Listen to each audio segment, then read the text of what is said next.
So to start, we're going to come to the front of our mats, bringing our toes and heels together.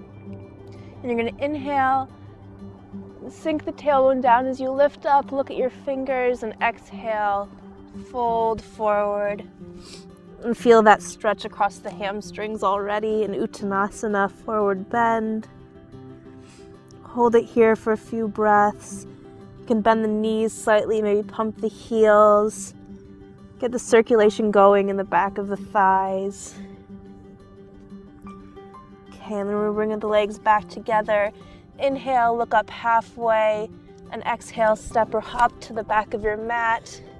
And take it through a vinyasa, so high to low push-up, chaturanga, cobra, up dog, drawing the chest forward. And exhale, drawing up with the belly and pressing into down dog. So here you're probably feeling a hamstring stretch, and if you're not feeling much of one, you might be putting too much weight into your arms. So release the elbows a little bit and draw the eyes of the elbows towards the face, and then press into the webbing of the fingers to shift that weight into the hips, over the heels, instead of your arms. Really press the heels down again, maybe rocking the hips side to side or doing a little running motion. And really press back. And then we're going to come down with our knees. We're going to take Ardha Hanumanasana or half split. So walking that right foot out in front of you, and then flexing the foot, so just the heels on the ground, tucking the toes of the left foot, and then pressing back into the hips. So if this is a little too low for you, if you have blocks handy, you can put them underneath your hands and press back. And just take it gently since we're just getting started.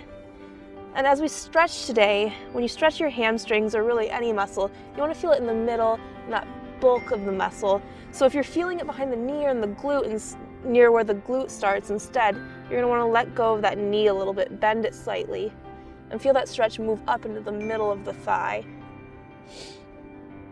Okay, and then we're going to draw that foot back and switch sides, extending the left foot, flexing the toes back towards your face, and folding over. So drawing those hips down and away as you press through that heel, leaning forward, and just go as low as you can. And even though the back is rounded here, you're going to want to draw the shoulder blades down the back, lift the chest towards the chin to get a nice extension across the spine too. Take a nice full breath into that hamstring. Relax that muscle, let it stretch a little deeper. And then we're going to release. Press back into child's pose. Tuck the toes and lift into Adho Mukha Svanasana, down dog.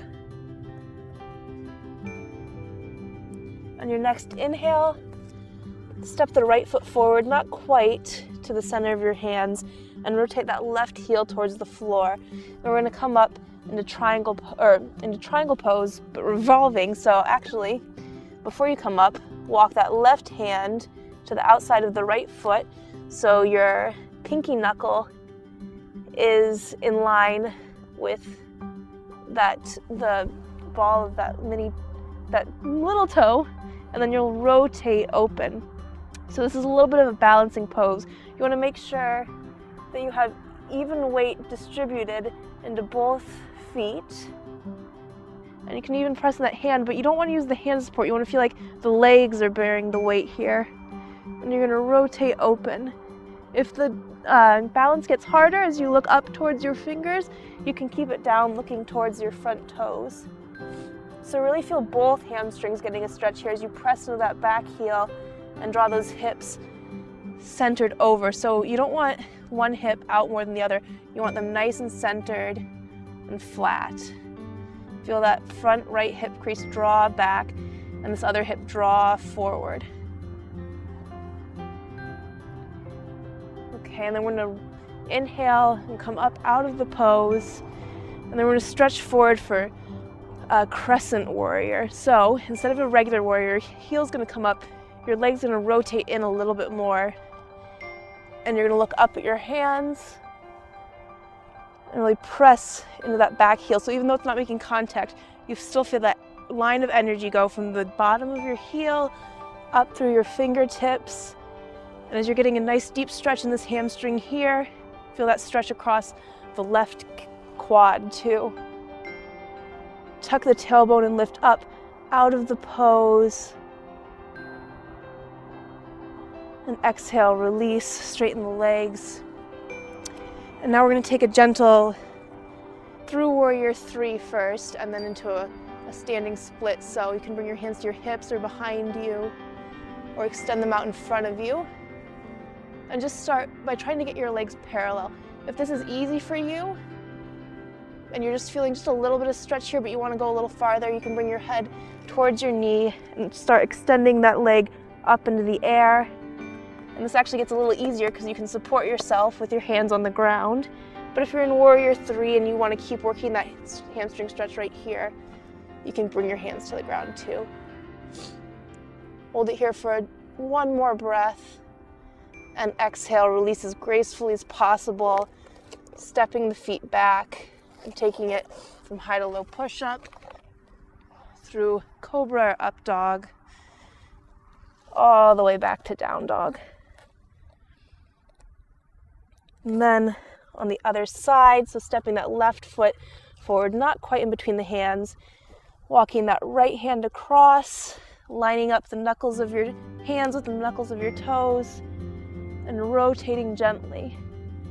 Drawing this hip back, feel that crease widen across, and the right hip comes forward. Really pressing into both heels. Squeezing your feet towards each other like you're going to wrinkle the mat for a little bit more stability. And looking up at that top hand or down at your toes. And then we're going to inhale and come up out of it and lunge forward for crescent warrior. So drawing that back heel up off the ground, maybe widening your stance, so scooting your feet away from each other. Tucking the tailbone and drawing the belly in to lift up, and exhale to sink down, stretching the hips away from the fingertips, and enjoying both the stretch across the hamstring and the right quad. Press that heel back into the ground. Take a nice breath here, breathing into that hip that's opening up. And exhale, release. And we're going to take it through warrior 3 to start. So stepping up over that left foot, bend the knee slightly so you're not straining anything. Supporting yourself with that leg. Already feel that stretch in the hamstring. Then bring the hands to the floor. And either hold it at 90 degrees or start bringing the head towards the knee and kicking that right leg up behind you. Really feel that deep, deep stretch in the hamstring.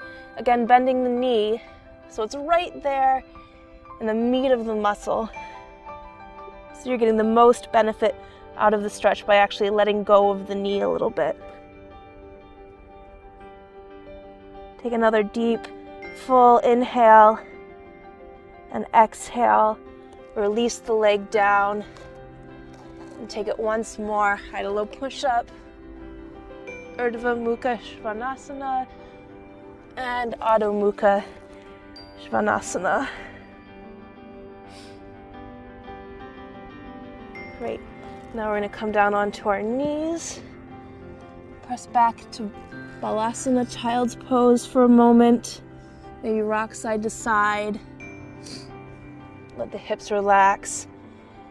And then we're going to come through a seated position, drawing our legs forward and extended for Paschimottanasana, forward bend. So to start, make sure your sit bones are really underneath you, not out in front of you, so you're sagging forward. So you might want to grab that and place the femur bone, the head of the femur bone, right underneath you.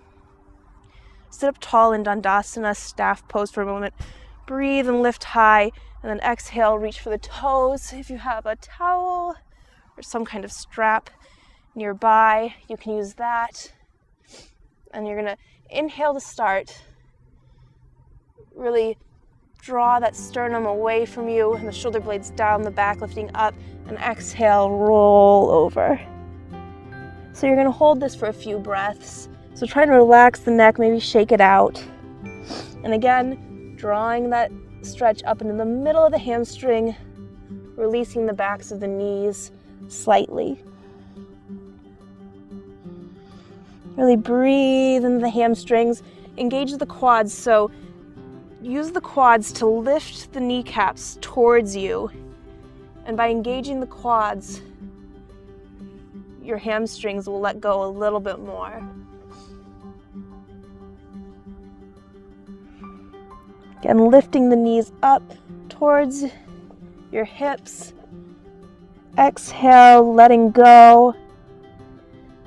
Breathing through any shaking. Inhaling, coming up. And so, for this last pose, instead of Shavasana, we're going to take Viparita Krani, which means our legs are going to be up. So if you have a wall, you can use a wall to make this more relaxing, otherwise a chair, and you can just bend your knees. And this will reverse the stretch, or reverse the circulation and relieve that stretching, get the blood flowing into those hamstrings, and really integrate all that stretching we did and let them just loosen using gravity. So stay here, and if you don't have a wall nearby, Shavasana is great too. But stay there and breathe for at least 5 minutes. Enjoy the rest. I'm Sonia, and that was yoga to let go, to release your hamstrings. Thanks.